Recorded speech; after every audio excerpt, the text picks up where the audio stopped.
Gotham'ı şöyle bir psikoloğun koltuğuna yatırıp o efsanevi rekabetin perde arkasına baktığımız yeni görsel incelememize hoş geldiniz. Bugün popüler kültürün açık ara en çok tanınan, en karmaşık ikililerinden birini, Batman ve Joker dinamiğini, psikanalizin o güçlü büyüteci altında lime lime edeceğiz. Hazırsanız karanlık sokaklara dalalım. İncelememizin haritası gayet net aslında. İki ikonun doğuşuyla ve zaman içindeki evrimiyle başlayacağız. Ardından Freud, Adler ve Jung'un o muazzam psikolojik çerçevelerini alıp bu karaktere uygulayacağız ve en sonunda şu büyük soruyu soracağız. Düzen mi yoksa kaos mu? O halde birinci bölümle başlıyoruz. İki ikonun doğuşu. Şimdi bu karakterlerin o karmaşık psikolojilerini gerçekten kavrayabilmek için önce şu meşhur travmatik kökenlerine bir bakmamız şart. Ortadaki o keskin kontrasta bir dikkat edin. Bir tarafta anne babasının gözleri önünde öldürülmesiyle sarsılan ve hayatını tek bir geceye, tek bir travmaya odaklayıp adeta korkunun kendisine dönüşen Bruce Wayne var. Her şey inanılmaz derecede net, değil mi?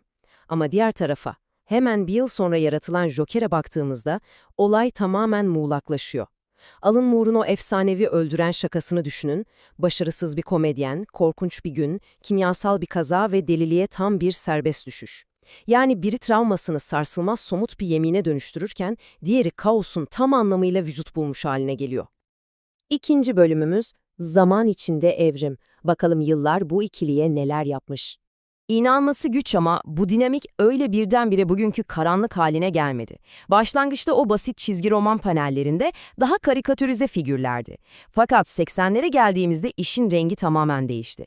Frank Miller'ın The Dark Knight Returns'ı veya az önce bahsettiğimiz The Killing Joke ile ikisi de çok daha karanlık, psikolojik derinliği olan figürlere dönüştüler. Modern döneme yani Court of Owls veya Three Jokers gibi anlatılara geldiğimizde ise artık karşımızda inanılmaz derecede katmanlı ve ağır hikayelerin taşıyıcısı olan iki devasa ikon var. Tabi bu derinleşme popüler kültüre ve sinemaya da birebir yansıdı. Şöyle bir sinema tarihini gözünüzün önüne getirin. Michael Keaton, Christian Bale ve son olarak Robert Pattinson. Batman giderek daha fazla kendi iç çatışmalarında boğulan karanlık bir adama dönüştü. Karşısındaki Joker ise Jack Nicholson'ın o klasik eğlenceli kötüsünden, Heath Ledger'ın dünyayı yanarken izlemek isteyen kaotik anarşistine ve Joaquin Phoenix'in toplumsal dışlanmışlığın bir ürünü olan o rahatsız edici figürüne evrildi. Gerçekten muazzam bir karmaşıklaşma süreci. Yani bu tabloya baktığınızda aslında tüm süreci tek bakışta okuyabiliyorsunuz. 40'ların idealist dedektifi ve karşısındaki klasik suçlu, 80'lerde yerini travmacik bir anti kahramanla anarşist bir figüre bırakıyor. Bugün ise ahlaki ikilemlerle savaşan bir adamın toplumsal eleştirinin tam merkezindeki bir kaos simgesiyle çarpışmasını izliyoruz.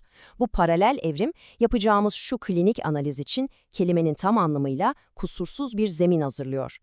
Üçüncü bölüm. Artık psikolojiye girme vakti. Freud, id ve ego. Sigmund Freud'u alıp Gotham tokatlarına getirsek, herhalde ilk bakacağı şey bu iki karakterin en ilkel dürtüleri olurdu. Şimdi burada şu çok önemli psikolojik terimi hemen cebimize koyalım, yüceltme. Ne demek bu? İçimizdeki o kabul edilemez, şiddet dolu, yok edici dürtüleri alıp suçla savaşmak gibi sosyal olarak kabul edilebilir eylemlere dönüştürmek demek. Bu kavram, Bruce Wayne'in o devasa öfkesini nasıl dizginlediğinin adeta sözlük karşılığı. Freud olsaydı kesinlikle şunu söylerdi: Batman, ego ve süperegonun mutlak zaferidir. Kendi idini, o vahşi intikam arzusunu bir adalet arayışıyla maskeliyor. Yüceltme, bastırma ve yalıtma gibi savunma mekanizmalarını sonuna kadar zorlayarak ahlaki bir kontrol sağlıyor. Peki ya Joker? O tam zıttı. Joker, idin şoför koltuğuna oturduğu ve frenlerin tamamen patladığı bir versiyon. Ortada bir süperego, bir vicdan veya ahlak yok. Sağlıklı bir savunma mekanizması kurmak yerine saf yıkımı, taşkınlığı ve o ürkütücü mizahı kullanıyor. Kaosun kendisine tamamen teslim olmuş durumda. Dördüncü bölüm, Alfred Adler'in penceresinden üstünlük çabası. Şimdi rotamızı Alfred Adler'e çeviriyoruz. Çocuklukta yaşanan o mutlak güçsüzlüğün bizi nasıl şekillendirdiğine bakacağız. Adler dendiğinde akla ilk gelen kavramlardan biri aşağılık kompleksidir. Yani çocukken yaşanan o ezici çaresizlik hissinin bütün bir hayatı üstünlük arayışıyla telafi etme dürtüsüne dönüşmesi. Adler'e göre hem Batman hem de Joker bu durumdan sonuna kadar muzdarip. Ama telafi yöntemlerimi gece ve gündüz kadar farklı. Bakın, Batman, çocukluğunda ailesini kurtaramamanın verdiği o feci çaresizliği başkalarını koruyarak telafi ediyor. Üstelik bununla da kalmıyor. Robin, Batgirl ve Alfred gibi figürlerle etrafında sağlıklı bir sosyal ilgi ve takım çalışması inşa ediyor. Yani kendine vekil bir aile kuruyor. Joker ise o üstünlük çabasına tamamen patolojik, hastalıklı bir yerden yaşıyor. Geçmişindeki aşağılanmayı ve o devasa dışlanmışlığı, toplumun tüm kurallarını yerle bir ederek ve insanlara zarar vererek telafi etmeye çalışıyor. Sosyal ilgi sıfır. Onunki sonsuz bir yalnızlığın ve yıkımın dışa vurumu. 5. bölüm. Carl Jung'u sahneye alıyoruz, Gölge ve Hilebaz. Son büyük düşünürümüz Carl Jung, aslında çoğumuzun bir personası, yani topluma sunduğu kabul edilebilir bir maskesi ve bir de gölgesi var. O maskenin ardındaki karanlık, bastırılmış, belki de şiddete eğilimli tarafımız. İşte bu iki karakterin rekabetinin içimizde bu kadar yankı bulmasının sebebi, bu kavramların Gotham'da kelimenin tam anlamıyla ete kemiğe bürünmüş olmasıdır. Jung'un o derin arketipik gözlükleriyle bakarsak, aslında o milyarder, şımarık, umursamaz Bruce Wayne sadece bir persona, basit bir maske. Gerçek benlik kim? Gerçek benlik Batman ve o, kendi içindeki o karanlık ve şiddet eğilimli gölgeyle her gece aktif olarak yüzleşen ve onu işlevsel kılan bir adam. Jung buna bireyleşme süreci diyor. Peki Joker? Onun durumu sahiden korkutucu. Topluma sunacağı bir maskesi falan yok. O gölgeyle bütünleşmeyi geçin, bizzat o gölgenin kendisine dönüşmüş durumda. Jung buna kaosu temsil eden o korkunç hilebaz yani trickster arketipi diyor. Biri karanlığıyla savaşan bir kahraman, diğeri karanlığın ta kendisi. Ve 6. son bölüm, düzen mi, kaos mu?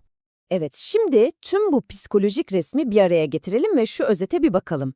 Hangi psikanalitik okuldan bakarsanız bakın, bu dinamiğin temelinde o mutlak düzeniyle dizginlenemez kaosun savaşı var.